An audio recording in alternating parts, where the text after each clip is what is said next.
a group of journalists embark on a 1,400 kilometers journey through a war-torn country. They seek to interview the president before he is executed by the rebels. This Pennywise recaps, and today we're reviewing the action thriller Civil War. Get ready for incredible plot twists. The film begins in the near future with an address to the nation by the President of the United States of America. The president claims that the Civil War, started by California and Texas, who were dissatisfied with his rule, is almost over and the rebels have been defeated. Smith, a photojournalist, watches the speech from his hotel room. The panorama of New York City stretches outside the windows, with flashes of explosions on the streets. In the afternoon, Smith goes to a humanitarian aid distribution point, where the number of people in need and police officers is almost equal to the number of journalists recording the events. Having met her colleagues, she tries on a bright vest with the words presses on it and goes about her immediate duties, taking pictures. Smith sees a young colleague, Jessie, almost get hurt during the clash and pulls her away from the crowd to share her vest so that she can be a little different from the others. The woman spots a suicide bomber in the crowd and pulls Jessie to the ground before the explosion. Immediately afterwards, Smith grabs his camera, taking the first pictures of the victims. As he walks away, Jessie turns around and takes a photo of his idol at work. Later, Smith meets with fellow journalists Joel and Sammy at the hotel. Sammy is convinced that after the fall of Washington, the states divided by the Civil War will reunite again. When Sammy learns that Smith and Joel are planning a trip to Washington to interview the president before he is assassinated by separatists, he asks to go with them. Going to bed, she meets Jessie, who thanks her for the help and the vest. Lying in the bathtub, she recalls the many acts of human cruelty she has witnessed dispassionately over the years. The morning paints the deserted streets and sniper optics in soft colors. When Smith comes downstairs, she sees the girl from yesterday in the car, which she does not like. However, Joel has already agreed to take her with him to share his professional experience. There are almost 1,400 kilometers to go to the final destination. The journey begins. The journalists drive onto a road filled with abandoned cars, between which they have to maneuver carefully. A military checkpoint they pass sees refugees traveling in the opposite direction. Stopping at a petrol station to fill up their tank, they notice that armed civilian militiamen are on duty, selling petrol without coupons at very high prices. Jessie gets out to stretch her legs and walks to the car wash, followed by a young man with an assault rifle, and then Smith. They see bodies hanging in the middle of the sink, and a young man with an assault rifle proudly says that they are looters. He confesses that he went to school with the prisoners and suggests that Jessie shoot one right in front of her. To defuse the situation, Smith offers to take a photo. The guy's ambition gets the better of him, and he poses between the victims. Later in the car, Jessie is upset that she was confused in a serious situation and couldn't take a picture. Smith advises not to take the victim's suffering to heart, as they have no control over it. Jessie starts to cry from the stress, but quickly pulls himself together. As they drive through a car park filled with destroyed armored vehicles, Smith asks Joel to slow down. She calls the girl over to the crashed helicopter to take some pictures, distracting her from the previous incident. At the halt, 820 kilometers from Washington, the journalists enjoy the sounds of gunfire at night and tracer marks in the sky. Smith complains to her mentor that she is outraged by the fact that the hot spot occurred in her homeland. Joel pours alcohol over his sadness and fear of the shootout they will witness tomorrow. The next day, the journalists get to the site of the firefight. Armed men in civilian clothes are exchanging fire with the military. Journalists are recording the events. When the soldier is pinned down by fire, the unit throws smoke bombs and covers him, but he still gets several bullets as he runs to his own men. He is dragged around a corner, unconscious. Smith circles around, dispassionately recording what is happening, as does Jessie. The squad moves inside the building, slowly clearing it of defenders. The shooters move cautiously through the corridors and up the stairs, trying to find the soldiers. The civilians finish off the first wounded man they encounter without bothering to help him and move on, allowing the journalist to film in a safe area. Jesse cautiously approaches the dead man with his camera. After the battle, Joel happily chats with the civilian commander, while the other shooters take the uniformed prisoners outside, line them up and shoot them with a heavy machine gun, much to the delight of Jesse's lens. Smith just looks around lazily, continuing to smoke. With less than 500 kilometers to go to Washington, the journalists arrive at a refugee camp located in the stadium. Smith brings Jesse lunch, and she develops the film in a camping lab.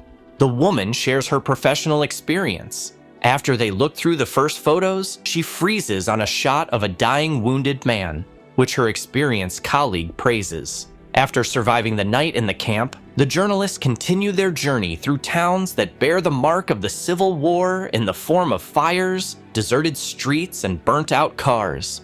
Jesse takes pictures of his colleagues and their emotionless faces, tired of expressing sympathy after years of work. The next stop is a small town that seems to have been untouched by the war. They enter a clothing store where Joel asks the shopkeeper if she knows about the Civil War. She replies that their town did not take sides. Smith tries on a dress, and Jesse takes a photo as a souvenir. The journalists are 300 kilometers away from Washington when they come across an unfinished New Year's Eve fair and a dead body lying on the road. They stop in confusion, wondering if it is safe to continue.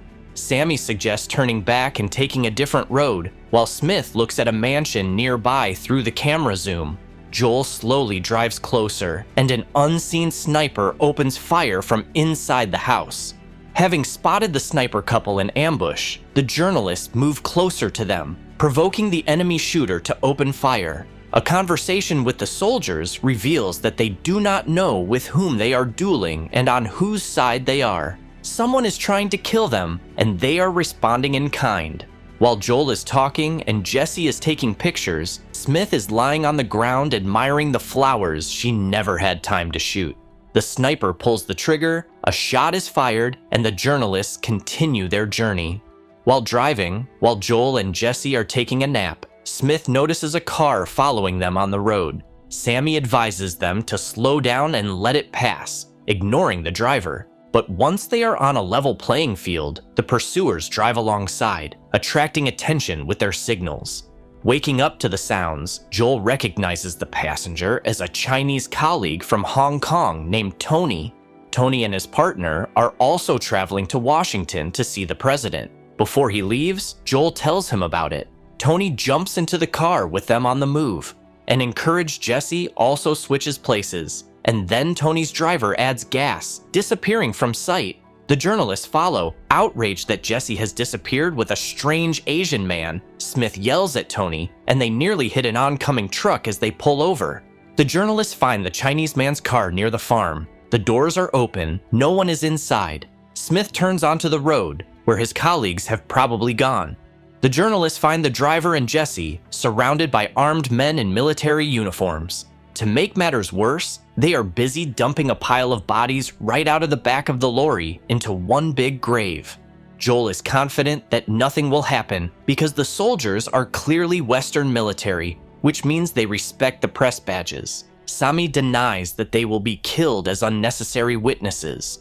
Leaving Sami, the journalists go to the military. Joel introduces himself to the soldier in charge as a journalist and says that the prisoners are his colleagues, with whom they are going to report on the opening of a university campus in a nearby town. In response, the soldier shoots at Tony's partner, killing him on the spot.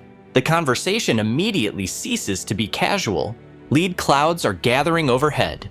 Joel says they are Americans. The soldiers ask which side they support in the current war. When the soldier learns that Joel is from Florida, he turns to Jesse to clarify that she is from Missouri. Smith, who was born in Colorado, is next in line.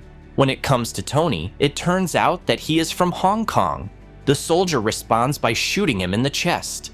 Joel asks for the shooting to stop, but this only escalates the conflict. They brandish their weapons, preparing to shoot everyone. At this point, Sami appears, driving a car, and he runs the soldiers into the grave over the corpses.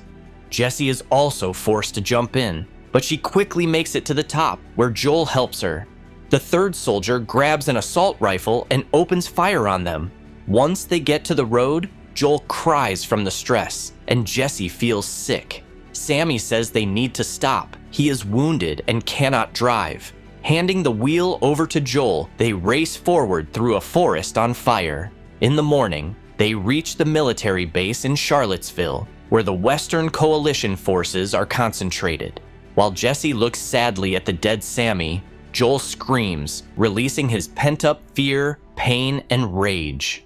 As her colleague's body is loaded into a zinc coffin, Smith deletes his posthumous photo from her camera, not wanting him to become another dispassionate illustration of war. She then finds Joel, who has learned from his colleagues that Western forces are already storming Washington. They will not be able to interview the president until the end of the war. The next morning, while Smith is cleaning the cabin of blood, the columns march on Washington. Realizing that it would be unwise to miss a historic event, journalists follow, documenting the final assault. Fierce clashes continue in the city, with shelling of historical monuments, and the defenders holed up in them. Inspired by the chance to become a classic of photojournalism, Jessie almost runs under fire to get a good shot. But the tired Smith suddenly gets fed up with the violence and doesn't really shoot anything, reflecting sadly behind her armor. She sees soldiers launching rockets at the Lincoln Memorial, helicopters hovering in the streets, firing at the defenders, tanks overcoming barricades. Photographers move along with the assault force. Mortar launchers take up positions on the roof to fire at the positions near the White House, where the president is seated. The main forces are also moving in for the decisive blow. The defenders hit one car in front of journalists. Jessie takes a picture of the burning crew. Tanks arrive to help split the firing position. Joel leads a completely weakened Smith after the stormtroopers. The vehicles break through the gates and enter the White House grounds, from which the Secret Service is taking the president out to put him in an armored motorcade. 3 cars break through the troops, crashing into the bumpers. A limousine rams an armored car. Watching him being shot, Smith suddenly realizes that the head of state is not inside. She calls her colleagues to the White House while the soldiers shoot the passengers. The commander of one platoon sees this and follows them. The journalists enter the empty White House, which the attackers have suddenly lost interest in. The soldiers who entered after them tell them not to follow them and go in search of the president. Of course, photographers follow, taking beautiful shots. In the press room, the secretary offers to discuss the terms of the president's surrender in exchange for security guarantees. They just shot her and moved on. A shootout with the Secret Service begins in the corridors. The advance is slowed down by the need to eliminate the guards, but the soldiers are slowly but surely moving forward, clearing room by room. Jessie, who has become excited, breathes down their necks, shooting the most spectacular shots and not thinking about the risk at all. Even Smith stays behind the soldiers, keeping his head down. At one point, Jessie runs out into the corridor to take a picture before the soldiers overwhelm the guards with fire. Smith runs after her to push her to the ground. As she falls, Jessie takes a series of shots as a bullet pierces her older colleague, and she falls dead next to her. Joel calls for the girl to follow him, aiming for the biggest story of his life. The separatists are already pulling the president out from under the table when Joel appears. He tells the soldiers to wait and asks the president to say something at the end. He asks them not to kill him. When Joel gets what he wants, the soldiers shoot the president. Jessie captures this moment in a series of shots. This is where the movie, like the life of the head of state, ends, unlike the Civil War. Thank you for being with us. Subscribe to the channel, like us, and be sure to click on the bell to stay up to date with our new videos.